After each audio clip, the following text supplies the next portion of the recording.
오늘 사가랴가 주를 찬양하는 내용의 말씀을 우리가 함께 살펴보았습니다. 사가랴에 대해서 성경 이렇게 말하고 있는데요. 누가복음 1장 5절에서 7절까지 한번 보겠습니다. 이렇게 말씀합니다.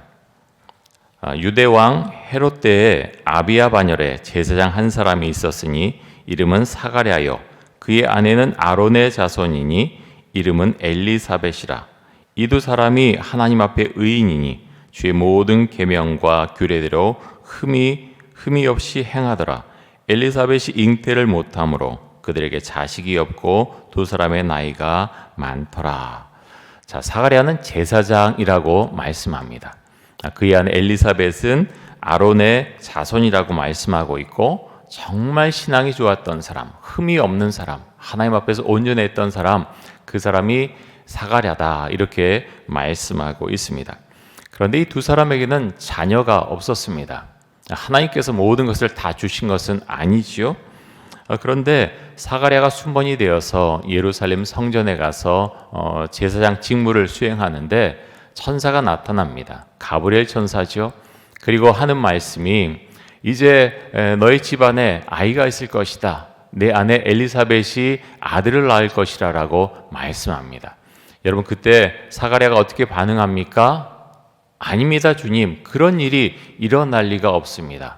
그렇게 의심하고 받아들이지 않습니다.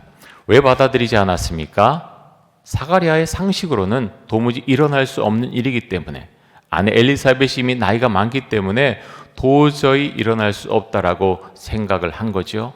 그래서 하나님께서 말씀하시는데 그것은 안 될 것입니다. 일어나지 않을 것입니다 라고 단정적으로 말합니다. 여러분 그럴 때 천사 가브리엘이 뭐라고 말합니까? 내가 하나님의 말씀을 믿지 않았으니 내가 내 아들을 낳는 그날까지 입을 열지 못할 것이다, 말하지 못할 것이다 라고 징계를 내리게 됩니다. 천사의 말대로 사가랴는 징계를 받지요. 그런데 여러분 언제 사가랴가 말을 하기 시작합니까? 사람들이 이 아이의 이름을 뭐라고 할까 물었을 때 그가 서판에 하나님께서 말씀하신 그대로 요한이라고 썼더니 그의 입이 풀렸다라고 말씀합니다. 자, 누가복음 1장 63절과 64절입니다. 이렇게 말씀하는데요. 그가 서판을 달라 하여 그 이름을 요한이라 쓰매 다 놀랍게 여기더라. 이에 그 입이 곧 열리고 혀가 풀리며 말을 하여 하나님을 찬송하니. 여러분, 사가랴가 하나님의 말씀을 받아들이죠. 그동안 입을 열지 못하고 10달 동안 말을 하지 못했죠. 근데 서판에 요한이라고 쓰고 나자 그 혀가 풀렸다는 겁니다. 그런데 여러분, 사가랴가 그렇게 된 다음에 가장 먼저 무엇을 합니까? 하나님을 찬송했다. 하나님을 찬송했다라고 말씀합니다. 오늘 우리가 읽은 본문으로 본 누가복음 1장 67절에 보면 또 이렇게 말씀합니다. 우리 같이 한번 읽겠습니다. 그 부친 사가랴가 성령의 충만함을 받아 예언하여 이르되. 여러분 사가랴는 경건한 사람이었죠. 하나님을 잘 믿는 사람이었습니다. 그런데 예전에 사가랴는 이런 형태의 사람은 아니었죠. 성령의 충만함을 받아 예언하는 그런 신앙관을 가진 사람은 아니었던 것으로 보입니다. 그런데 여러분 사가랴가 달라졌습니다. 왜 달라졌습니까? 큰 사건을 겪었기 때문입니다.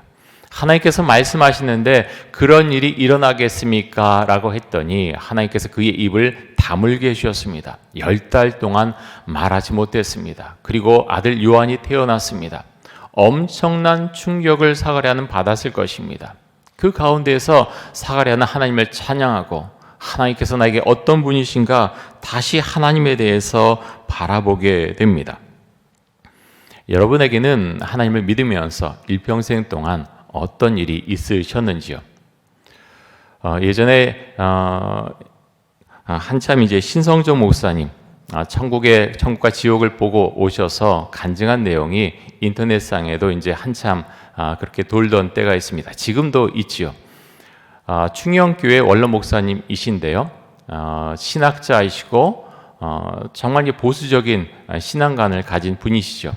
그분이 8일 동안 하나님께서 천국과 지옥을 보여주셔서 그것을 보고서 주한 장로에 가셔서 간증을 하셨습니다. 그 간증하시고 그 나이가 많으신데 그때 74세였는데 2009년도에 인도에 선교사로 가셨습니다. 그분은 엄청난 충격을 받으셨지요. 내가 신학자요, 정말 경건한 사람으로 평생을 살아왔는데 하나님을 믿는 것이 무엇입니까? 주님 저에게 말씀하신 것 무엇입니까? 내가 많이 배웠기 때문에 하나님이 선교사에 대한 어떤 소명 주셨는데 제가 그렇게 하지 않고 그렇게 지내다가 지금 여기까지 왔는데 하나님 무엇을 말씀하십니까? 나에게 주께서 다시 소명을 주시겠다고 말씀하시면 천국과 지옥을 좀 보여주십시오 라고 기도했더니 8일 동안에 걸쳐서 천국과 지옥에 대해서 보여주셨다고 합니다. 그 내용을 간증한 것이죠. 여러 번 간증하셨는지 잘 모르겠는데 그것을 보면 한 번만 간증하고 이제 선교사로 떠나겠다고 하셨습니다. 그렇게 하신 것 같은데요. 지옥과 천국의 모습을 자세히 설명하고 계십니다. 이제 인터넷 같은 데 들어가면 보실 수 있습니다. 근데 그분이 그런 얘기 하세요. 지금까지 믿어왔던 하나님, 그 하나님. 그런데 천국에 가서 보니까 거기서 가장 대접받는 사람들은 순교자와 전도자였다라고 그분은 신앙 간증을 하십니다. 여러분 그분에게도 엄청난 사건이었지요. 엄청난 충격이었지요. 마치 사가랴가 정말 경건하게 살아오고 내가 믿는 하나님, 그 하나님은 이런 하나님이다. 그렇게 제안을 가지고서 세상의 상식대로 살아가며 경건하게 살아가며 그렇게 살아왔는데 그 사건을 통해서 사가랴가 변했던 것처럼 신성적 목사님의 삶에도 변화가 있으신 거죠. 여러분 우리의 삶 가운데서 우리는 어떤 하나님을 만납니까? 우리가 좋아하는 하나님의 모습이 있지요. 형상이 있죠. 지난번 다니엘 기도를 통해서 하나님께서 저에게 말씀하시는 것도 하나님을 제한하지 말아라. 하나님을 제한해서 그 하나님을 어떤 틀에 가둬두지 말아라. 저에게도 그 말씀을 계속해서 하고 계십니다. 여러분은 언제 주님을 정말로 믿게 되셨습니까? 우리는 대부분 고난의 시간을 통해서 우리 자신이 겪게 되는 고난의 시간들, 아픔의 시간들을 통해서 좀 더 깊게 하나님을 만나게 됩니다. 그리고 그때서야 기도하기 시작하죠. 내 힘으로 하지 못하기 때문에 그때서야 엎드려 기도하기 시작합니다. 그리고 기도하다가 하나님을 경험하게 되지요. 예수님의 제자들도 마찬가지였습니다. 예수님이 안 보이고 마음이 불안하자 기도하기 시작하지요. 엎드려서 간절히 기도하다가 성령을 받습니다. 그리고 달라지지요. 나가서 두려움을 없애고 하나님의 말씀을 전달하기 시작합니다. 사랑하는 성도 여러분, 이런 은혜가 우리 모두에게 임하길 원합니다. 우리 마음으로는 잘 하지 못합니다.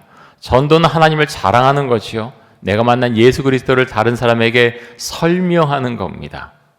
여러분 그렇게 정의를 내리시면 좋겠습니다. 참 좋은 설명이라고 생각이 되는데요. 전도는요, 내가 만난 예수님에 대해서 예수님이 어떤 분이신가 다른 사람에게 설명해 주는 그것이 전도입니다. 여러분 올해가 시작된 지 이제 6일째가 되었습니다. 올해 어떤 소망을 갖고 어떤 기도를 드리고 있으십니까? 기도하기는 하나님 앞에 기도하면서 그 하나님을 좀 더 깊이 대면해서 만나길 원하고요. 내가 원하는 그 소망이 정말 하나님께서 나에게 원하시는 그런 비전이고 소망인가 우리가 기도하면서 한번 점검해 볼 수 있기를 원합니다. 무엇보다 올 한 해가 우리 성도님들 정말 기도하는 한 해가 되었으면 좋겠습니다. 기도를 원래 많이 하신 분들이 계시죠. 그런데 그 마음속에 저는 그런 소망을 갖습니다. 하나님, 우리 이천동교회 정말로 기도로 충만한 그런 교회가 될 수 있게 원합니다. 우리가 함께 기도할 때 하나님 이전에 보지 못했던 것들 많이 보게 해주시고 하나님 앞에서 내가 어떤 사람인가 또 우리 공동체가 얼마나 중요한 공동체고 아름다운 공동체인가 우리가 함께 느끼고 함께 고백하고 함께 교제하길 원합니다. 그런 기도를 하나님 앞에 드리고 있습니다. 사가랴는 성령이 충만한 가운데서 예언을 했습니다. 자, 69절 말씀 한번 보겠습니다.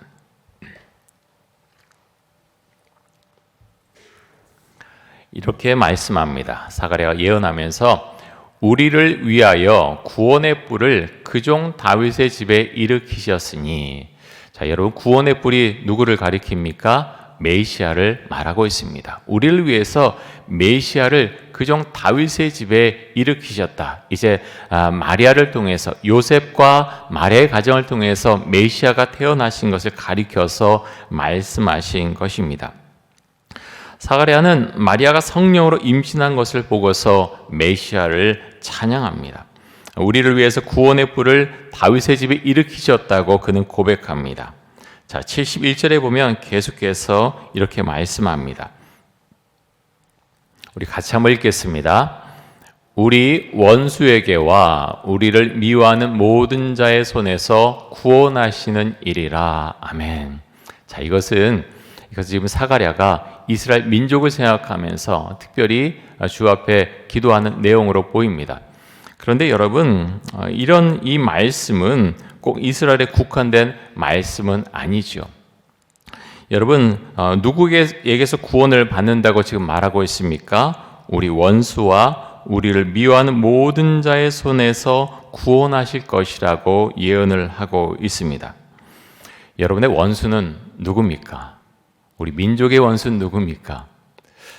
여러분, 오늘 날짜 큐티인에 나오는 간증을 보면 어느 성도님이 이런 간증을 했습니다. 집사님이신지 모르겠는데요. 이분이 결혼을 했는데 4년 만에 아이를 낳았습니다. 네, 아이를 낳고 나서 보니까 얼굴이 비뚤어지는 선천성 기형을 갖고 태어났습니다. 마음이 덜컥 내려앉았습니다. 마음도 우울해졌습니다. 사람들을 피하며 살게 되었습니다. 피해 의식이 있었고 우울증이 생겼고 열등감이 생겼습니다. 사람들이 모이는 곳을 피하게 되었습니다. 아픈 사람들이 모이는 병원이 훨씬 더 편하게 느껴졌습니다. 너무너무 힘들어하다가 교회가 생각이 나서 교회를 오게 되었는데, 아이를 데리고 교회에 오게 되었는데, 정말 감사하게도 성령님께서 병원에서 느꼈던 그 안도감을 교회에 왔을 때 그 마음 가운데 주셨습니다. 그래서 신앙생활을 다시 시작하게 되었습니다. 교회에 온 다음에 큐티를 하게 되었고, 큐티를 하는 가운데서 나의 원수는 다른 사람이 아닌 바로 내 자신이구나 하는 것을 깨닫게 되었습니다. 그래서 아이에 대한 죄책감에서 벗어나게 되었고, 정말 하나님을 찬양하고 내가 말씀 가운데서 새롭게 태어났다 하는 고백을 하면서 인생을 살아가고 있다고 간증을 하고 있습니다. 여러분, 우리가 그럴 때가 참 많죠. 아이가 잘못 태어났을 때 여러분, 그 마음을 우리가 어떻게 끝까지 다 이해할 수가 있겠습니까? 우리 인생 가운데 수많은 일이 일어나지요. 다른 사람은 겪지 않는데 왜 나만 이 일을 겪어야 되나 하는 일들이 있습니다. 그런 가운데서 우리가 신앙을 갖고 있지만 무너질 수 있습니다. 왜 하나님께서 나를 이렇게 징계하시는 것일까? 왜 나를 아프시게 하는 것일까? 네 성도님은 말씀을 묵상하고 말씀을 들여다보는 가운데서 그것이 아니라 하나님께서 나에게 은혜를 주시는 거구나 하는 것을 말씀 가운데서 깨닫고 하나님 앞에 다시 엎드려 기도하면서 주를 찬양하게 되었다. 그것을 간증하고 있습니다. 여러분, 우리는 때로는 우리 자신에 대해서 굉장히 자신감 없어하고, 또 하나님에 대해서 하나님께서 나를 왜 이렇게 만들어 가신 것일까? 그런 생각을 할 수도 있습니다. 우리가 주를 잘 믿는다고 하는 것은 하나님께서 우리 자신을 또 온전한 한 사람으로 세워주시는 중이다 하는 것을 우리가 정말 고백할 수 있을 때 우리는 정말 힘 있는 신앙인으로, 또 감사하는 신앙인으로 세상을 살아갈 수 있을 것입니다. 사랑하는 성도 여러분, 올 한 해 더욱더 주 안에서 자신감 갖고 믿음 있는 그런 삶을 살아갈 수 있기를 주의 이름으로 축원을 드립니다. 사가랴는 말을 하지 못한 사건을 통해서 하나님을 전심으로 믿게 되었습니다. 또 간증을 쓰신 이 성도님도 하나님의 말씀을 통해서 자신을 짓누르던 죄책감에서 벗어나고 하나님을 찬양하게 되었습니다. 혹시 여러분을 짓누르는 것이 있습니까? 여러분의 환경과 삶에 대해서 여러분은 어떻게 해석을 하고 계십니까? 사람들이 설명하는 것은 한계가 있지요.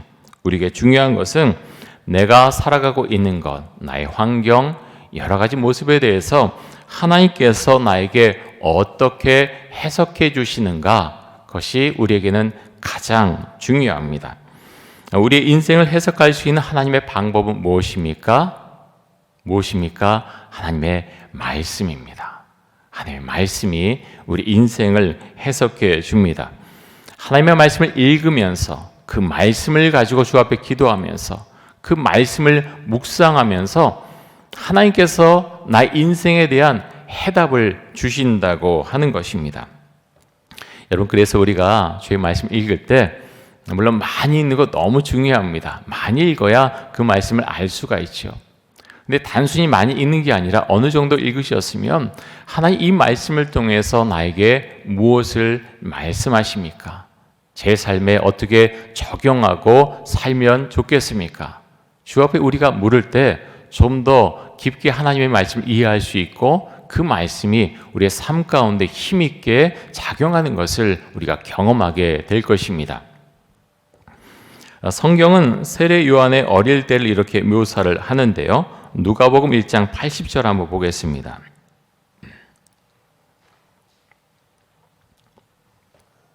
아이가 자라며 심령이 강하여지며 이스라엘에게 나타나는 날까지 빈들에 있으니라.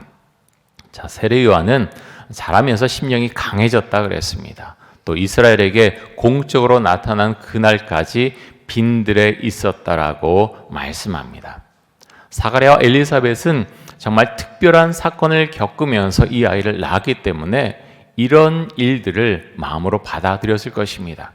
빈들이 어디입니까? 광야일 수도 있고요. 사람들과의 관계가 좀 단절된 멀리 떨어진 어떤 곳일 수도 있습니다. 그곳에서 세례 요한은 영성을 길렀을 것입니다. 하나님과 깊은 관계를 이루는 그런 시간을 가졌을 것입니다. 여러분, 우리의 빈들은 어느 곳입니까? 여러분의 자녀의 빈들은 어떤 곳입니까? 우리의 자녀가 고생하기를 원하는 그런 부모는 아무도 없을 것입니다. 그런데 여러분, 하나님은요, 요셉을 다루듯이 우리 자녀도 하나님의 방법으로 그렇게 다루어 가십니다. 그래서 우리가 기도할 수 있길 원합니다. 하나님, 우리 자신을 다뤄주시고 우리 자녀들도 훈련시켜 주옵소서. 우리 생각으로는 우리의 방법으로는 다 될 수 있을 것 같은데 우리의 마음대로 하지 못하는 것이 얼마나 많이 있습니까? 여러분, 그렇지요? 자녀를 키워보신 분들은 아마 그 말씀의 의미를 다 아실 것입니다. 우리가 주 앞에 기도하기 원하고요. 하나님, 세례 요한이 빈들에서 그 영성을 키워가며 하나님 앞에서 그렇게 성장한 것처럼 우리도 하나님, 우리 인생 가운데서 빈들을 우리가 지나갈 때, 빈들에 있을 때 우리 영성을 키워주시고 우리 자녀들을 훈련시켜 주옵소서. 우리가 주 앞에 그렇게 기도할 수 있기 원합니다. 사랑하는 성도 여러분, 올 한 해가 정말 주 안에서 아름다운 한 해가 될 수 있기 원합니다. 좀 더 기도하고 주님과 친밀해지고 주님께서 우리 자신과 우리 자녀들에게 가정에 하시는 말씀을 우리가 들을 수 있는, 그래서 사가랴가 변화된 것처럼 하나님, 우리도 변화되게 하여 주옵소서. 하나님을 좀 더 깊이 만나게 해주시고 하나님을 경험하는 한 해가 되도록 하여 주옵소서. 우리가 기도하면서 주 앞에 나아갈 때 주님께서 우리의 인생을 인도해 주시고 또 우리 가정을 인도해 주시고 또 우리 교회를 주께서 인도해 주실 줄 믿습니다. 우리 함께 기도하겠습니다.